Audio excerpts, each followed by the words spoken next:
देखिए, आदि बद्री सरस्वती का उद्गम स्थल माना जाता है। जब से इसरो ने पैलियो चैनल सरस्वती बोर्ड को दिए हैं,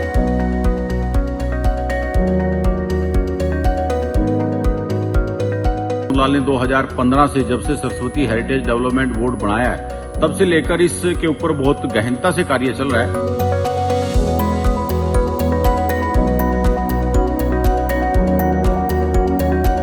हमारी 200 किलोमीटर की रीच हमने पहले ली है आदि बद्री उद्गम स्थल से लेकर अप टू गग्गर तक की, जिसमें यमुनानगर, कुरुक्षेत्र और कैथल 3 जिला की रीच है हमारी 200 किलोमीटर की।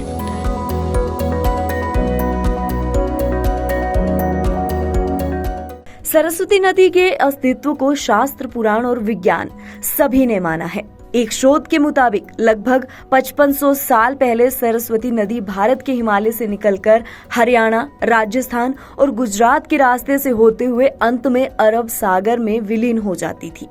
जैसे जैसे समय गुजरता गया, कारण भले कोई भी रहे हो, मगर सरस्वती नदी को विलुप्त होना मान लिया गया। सैटेलाइट से ली गई तस्वीरों की मदद से सरस्वती नदी के रूट को ढूंढने के प्रयास कई साल पहले शुरू हो गए थे। इसी रूट पर यमुनानगर के आदि बद्री क्षेत्र में सरस्वती नदी का उद्गम स्थल मिला, जहां धरती से अपने आप जल फूट रहा है और ये जल गंगा जल की भांति कई सालों तक रखने के बाद भी खराब नहीं होता है। इस स्थान पर मां सरस्वती का एक खूबसूरत मंदिर बन चुका है और दूर दूर से इस जगह पर श्रद्धालु शीश झुकाने आते हैं।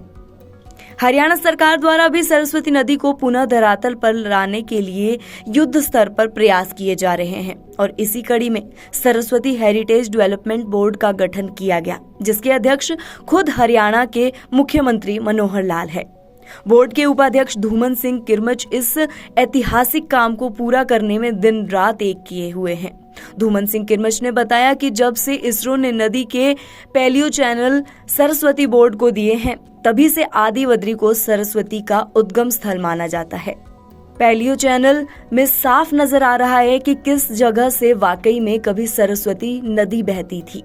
आदि बद्री उसी ट्रैक पर पड़ता है और मुख्यमंत्री मनोहर लाल ने 2015 से जब से सरस्वती हेरिटेज डेवलपमेंट बोर्ड बनाया है, तब से लेकर इसके ऊपर बहुत गहनता से काम चल रहा है और बहुत ऐसे काम भी हुए हैं जो इस क्षेत्र में बढ़ चढ़कर आगे बढ़ रहे हैं। धूमन सिंह किरमच ने बताया कि आदि बद्री उद्गम स्थल से लेकर घग्गर तक की 200 किलोमीटर की रीच पूरी हो चुकी है, जिसमें यमुनानगर, कुरुक्षेत्र और कैथल 3 जिले शामिल है।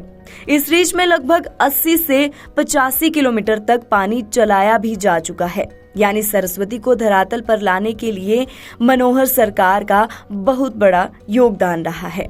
आपको बता देते हैं कि सरस्वती नदी को धरातल पर लाने की वजह से क्षेत्र के किसानों को भी बहुत फायदा होगा।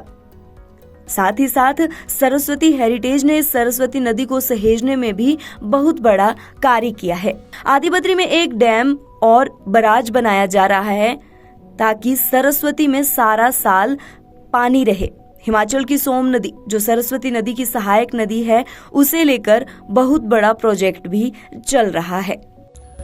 देखिए, आदि बद्री सरस्वती का उद्गम स्थल माना जाता है। जब से इसरो ने पैलियो चैनल सरस्वती बोर्ड को दिए हैं, पैलियो चैनल जो वाकई में जहां से सरस्वती बहती आई है, वो आदि बद्री उसी ट्रैक पर पड़ता है और माननीय मुख्यमंत्री मनोहर लाल ने 2015 से जब से सरस्वती हेरिटेज डेवलपमेंट बोर्ड बनाया है, तब से लेकर इसके ऊपर बहुत गहनता से कार्य चल रहा है और बहुत से ऐसे कार्य हैं जो इस क्षेत्र में बढ़ चढ़कर आगे पब्लिक से भी और वैसे भी आगे बढ़े हैं।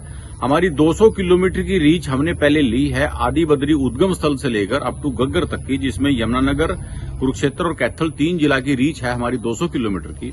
उसमें हमने लगभग 200 किलोमीटर में से 180 से 85 किलोमीटर में हमने पानी चलाया है, यानी कि सरस्वती को धरातल पर लाने के लिए इस सरकार का, मनोहर सरकार का बहुत बड़ा योगदान है। बहुत बड़ा इस क्षेत्र के किसानों को फायदा है। मैं मानूं, अगर हेरिटेज की अगर मैं बात करूं तो सरस्वती हेरिटेज ने इस सरस्वती को अपने आप में सहेजने में एक बहुत बड़ा कार्य किया है। अभी हम आदि बद्री में एक डैम बनाकर और एक बैराज बनाकर, ताकि सरस्वती में सारा साल जल रहे, सोम नदी हमारी सरस्वती की ट्रिब्यूटरी है जो हिमाचल से आती है, उसको लेकर एक बहुत बड़ा प्रोजेक्ट अभी चल रहा है। उसकी डिजाइनिंग हमारी फाइनल हो गई है। यमुनानगर से परवेज खान की रिपोर्ट।